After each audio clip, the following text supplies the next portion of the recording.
Ladies and gentlemen, Friday's session of ESG Week is about to begin. He's been dotting all over the place this week.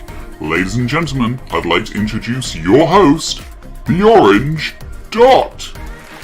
Thank you, and welcome to Friday of ESG Week. That's right, ESG Week! Every single day this week at 12 PM, we have been live, showing you the ESG solutions that can help you with your ESG data and reporting. Now today I'm such a lucky dot because we have not one, but two speakers. Who is going to be our first ES genius, you might wonder? It is Inphinity!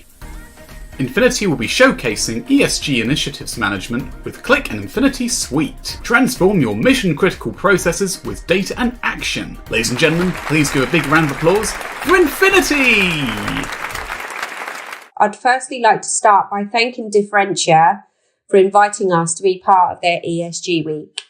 So we're going to be talking about ESG initiatives management with Click and Inphinity Suite. Let me introduce myself.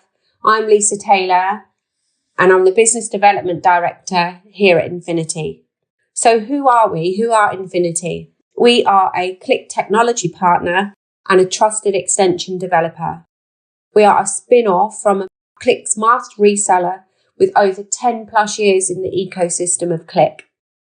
We support our customers and our partners globally, and we push boundaries of data analytics and unique products every day.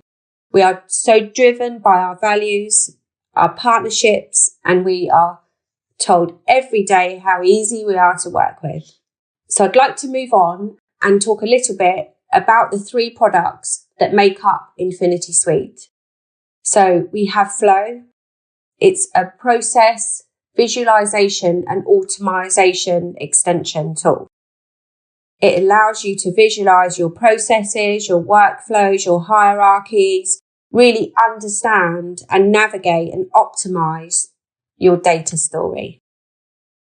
We also have Forms, which is our data input extension, which allows you to input data into tables, into single forms. It allows you to upload and attach documents and pictures. And I really see this as a major collaboration tool in Click. So we can add commenting, we can really customize APIs, we can store data into databases, into files, QVDs, etc. in a really governed way. We also have Mole. So Mole is our unstructured data connector.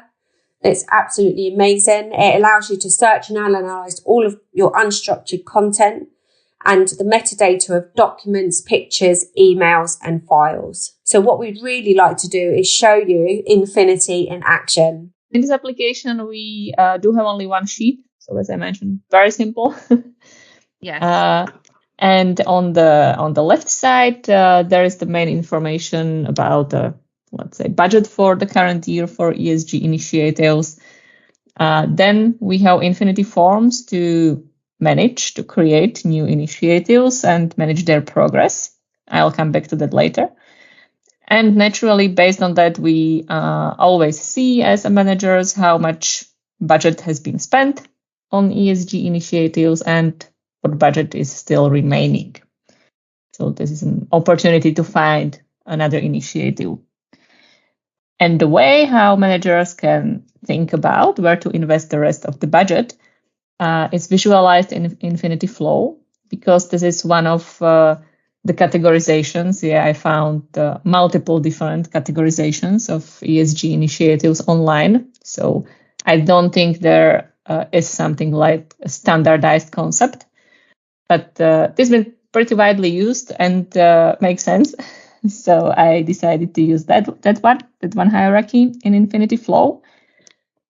So there are some subcategories of Inphinity initiatives that can be naturally categorized into those three main areas: environment, social, and governance.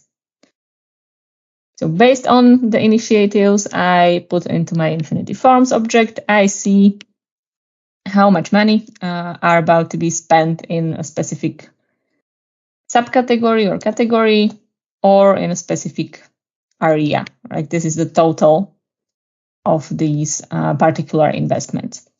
And where there is a 0, this is exactly the area or category where I can look for new initiatives or be creative if, as a company, I want to cover all different types of ESG initiatives and projects I can support. When it comes to this Infinity Forms object, it's been developed to promote as many different field types as possible. So it's quite nice also for demo purposes. And especially this drop-down menu current stage. This is something I found in a definition of or a suggested ESG initiative integration process for large companies. So those are like the steps of the process that even large enterprises may be familiar with when it comes to ESG initiatives. So those cool words like due diligence that makes it feel like it's ready to be used also in large environments. It's not only for small companies. So if I want to add new initiative, I can easily, intuitively click on the button New Initiative. Here I have a pop-up with the data I need to, or with the data I can collect about the initiative. Naturally, at the beginning of the process, I don't know all the data. That's exactly the reason why there is still this forms general table, so I can update the information as the initiative goes on through the internal process. When I want to create new initiative, for the demo purposes, I need to enter the ID. Yeah, I didn't spend much time making this ready to be used solution. That's not the main goal. The main goal is this to be a demo application, so as simple as possible. And if someone wants it to be used in their environment, naturally there can be services linked to it. So it can be developed according to what they exactly need. So yeah, here I can enter some ID, name of the initiative, current stage. Logically, we are starting at the first step screening, but if not, feel free to select the other. And then I can describe the initiative by selecting a specific owner, entering budget, category and subcategory, right? So it's linked to this hierarchy we have on the right side. Date when this initiative is about to start, when it's about to end. So as I mentioned, it presents different types of fields in Infinity Forms. I can select also the impact this initiative would make, explain some KPIs linked to the impact, like, for example, 10,000 trees or something like that. Risk profile, again, something that's at least sounds like enterprise thing because they really like to evaluate risks. Notes for IC, and then naturally I can switch whether or not this specific initiative is approved by the investment committee. On the initiative level, you can always come back to Infinity Forms and update information about it. As you go through different stages, here is the traffic light that visualizes different part of the process. So at the beginning, it's not yet started, it's just screening, evaluating the main information about the initiative. Then as you go through due diligence and investment decision, it's like in progress. So it's orange or yellow, I'm not sure how you see it. When it's agreed, when there is investment agreement, it's green. Then the next step is to define owner and mentors if relevant for the initiative. So that's still a go phase. Finished. And there is also the option that it's been declined. And in that case, this status is also visually different. So it's red. And for already existing initiatives, so not the new one, but already existing initiatives, there is also this button notes and issues that allows me to enter longer notes and comments about a specific initiative.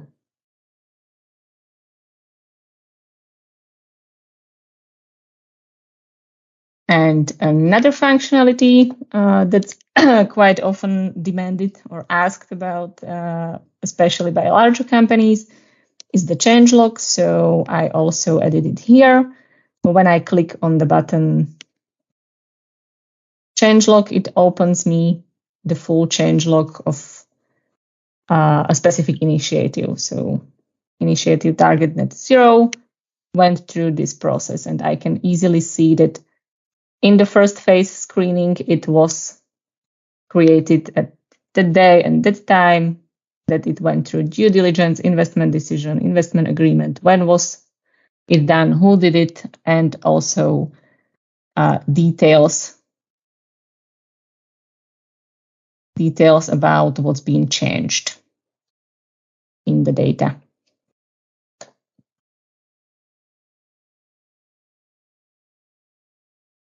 So it's I really think it represents best of Infinity forms for managing projects or initiatives. Naturally, there can be a process related to it, like a more sophisticated approval process than just going through different current stages and using switch to IC approved. But again, this is demo application. So if someone is interested in how sophisticated an approval process could be, then feel free to present document approval demo application that's already built for that purpose. So naturally, the answer is yes, it can be a sophisticated process. It depends whether or not the customer would need it, but this is a demo application. And based on the data, based on the information we collected, there is the part especially for managers and board members. It's very simple, yet very intuitive. So always green color is environment. This purple color is social. Governance is blue. And I can drill down into a specific category if I want, and see data linked only to that specific selection I have. So that's power of click. And this last thing is a creative usage of Infinity Flow that's used here to be able to select only those initiatives with a specific impact. Like, for example, I want to select only those initiatives that's been evaluated as the most impactful.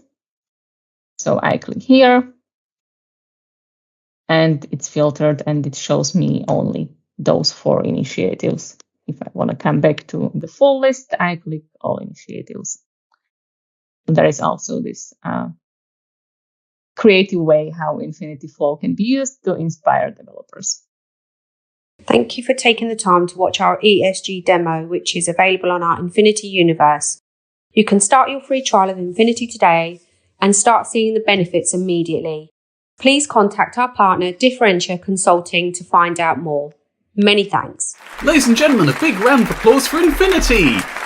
If you enjoyed Infinity's showcase, make sure you check out Wednesday's session by Ian Campbell, where he showed us a fantastic case study of how Click and Infinity were used for ESG. Now on to our second ES Genius of the day. He's the star of the Differentia Consulting YouTube channel and here to talk to you about ESG and football. Ladies and gentlemen, please give a big hand for Stuart Wannop.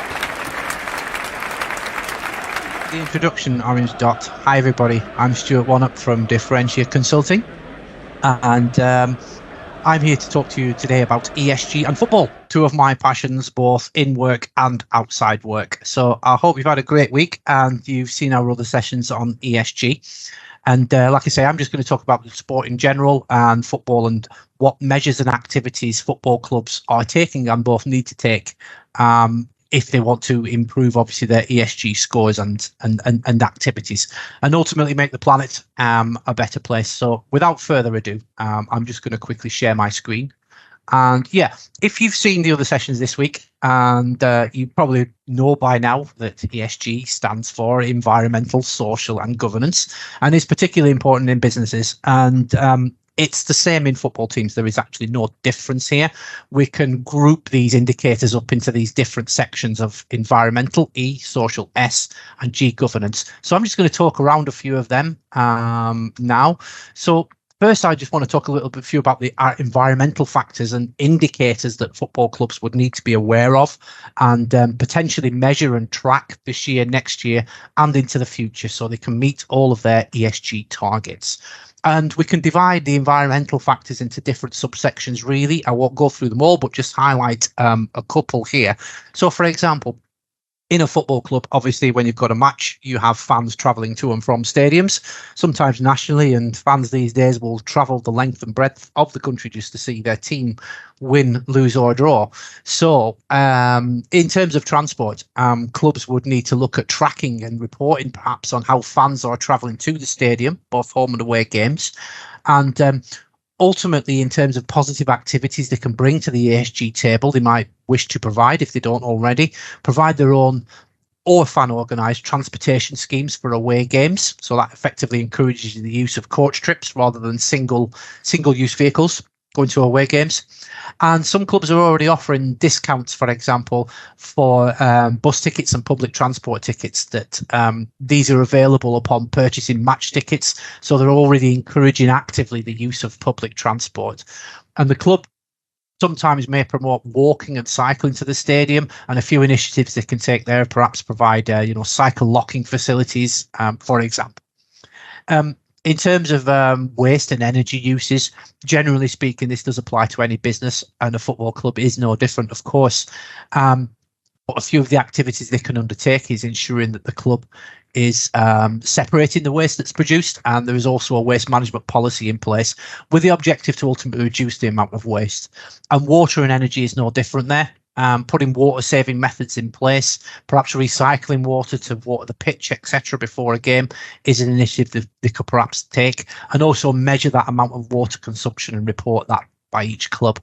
And energy is the same thing, really, both measuring the energy consumption using and also taking an activity maybe to actively use renewable energy. So put some methods in place where they want to reduce, if not completely stop, the amount of non-renewable energy consumed, and also look at emissions such as the total CO2 emissions reported by the club. And they should have a climate strategy in place and a net zero commitment with a compensation plan there as well. So other ways that they could get involved in terms of environmental sanitisation, for example. So players can now be involved in environmental sanitisation projects, and also a commitment to raise awareness of environmental initiatives. So that's kind of just a few of the options available in the environmental section. In terms of social, this really is all about, number one, inclusion. Fan engagement, community development, and health and safety as well. These are all simple, measurable activities that can promote social within the ESG. So, for example, in inclusion, we can ensure that match day accessibility information is provided for disabled supporters, and also that the club's website is barrier-free as well. Many clubs now offer concessionary ticket prices to encourage access for spectators with lower income levels, just for example. And the club can sometimes invite, and are doing now, the following groups to home games for free, or at least significant reductions in ticket prices.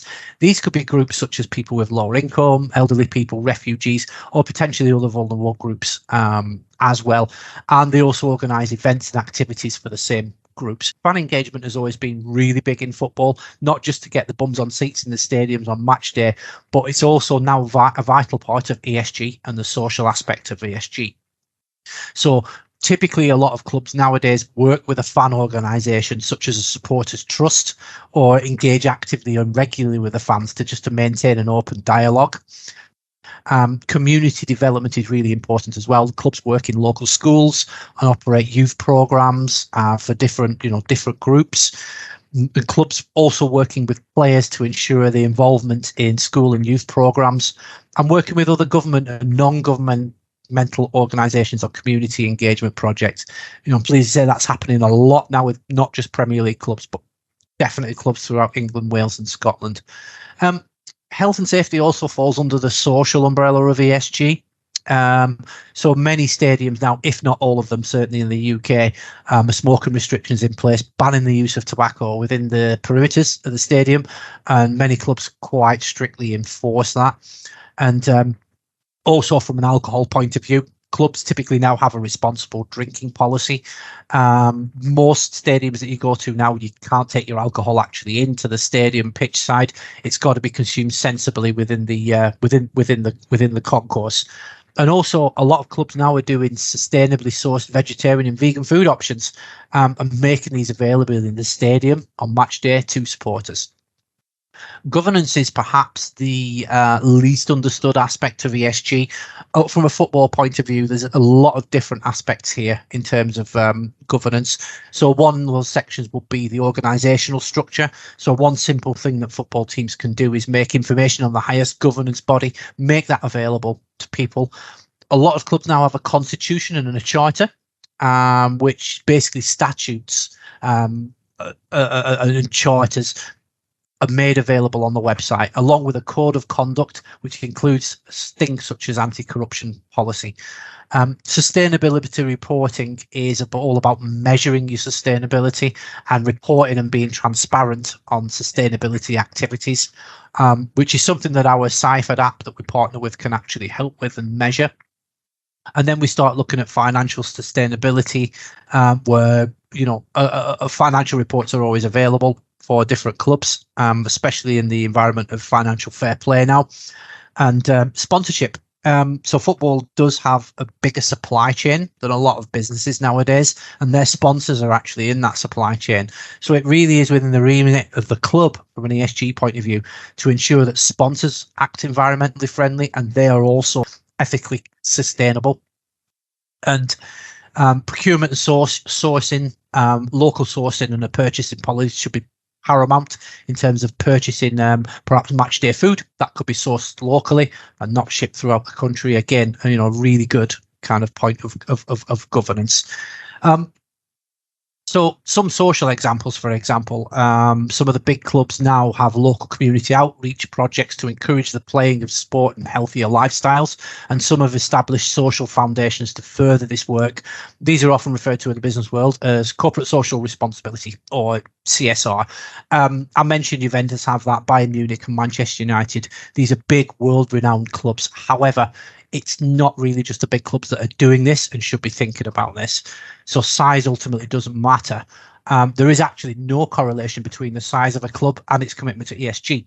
So back in 2018, Forest Green Rovers, currently then playing in League Two, were named the greenest football club in the world by FIFA. And they had such initiatives as having a stadium powered by renewable energy, vegan foods served to staff and players. They were the world's first certified carbon neutral football club, certified the UN, and also things like rainwater being collected and recycled, pitches being cut by a solar powered robotic lawnmower using GPS, and cooking oil being recycled into biofuel. They were just a few of the activities that Forest Green Rovers underwent, to become effectively the greenest club in the football world from 2018. So the point here is really, it's not just about the big clubs, it's about every football club has a responsibility for ESG. So thank you for watching today. That was brief. We got through a lot there. As you can tell, I love football and also passionate about ESG and the environment. So if you want to talk about football and ESG, just ESG, or even just football, just feel free to drop me an email, Stuart Wannop at Differentiate Consulting. Thanks very much for listening today. Really appreciate it. Enjoy the rest of your day and the weekend, and I'll speak to you again soon. Thank you. A big round of applause for Stuart Wannop, everyone. It's good to know that football clubs can improve their ESG before they even get to kick-off. Whew, I'm scared of football. Footballers just want to kick me all the time. I'm not a ball. Thank you to you for following us all this week for ESG Week. If you missed a session this week, don't fret, because next week we'll be having our ESG Replay Week, where we'll be replaying your favourite sessions from all of ESG Week. So if you missed one, you can still see it. If you have any more questions about ESG, make sure you head over to www.differentia.consulting or send an email to me at marketing@differentia.consulting. I hope you have that Friday feeling. I certainly have. Thank you for attending ESG Week, and until next time, take it ESGzy. Bye for now.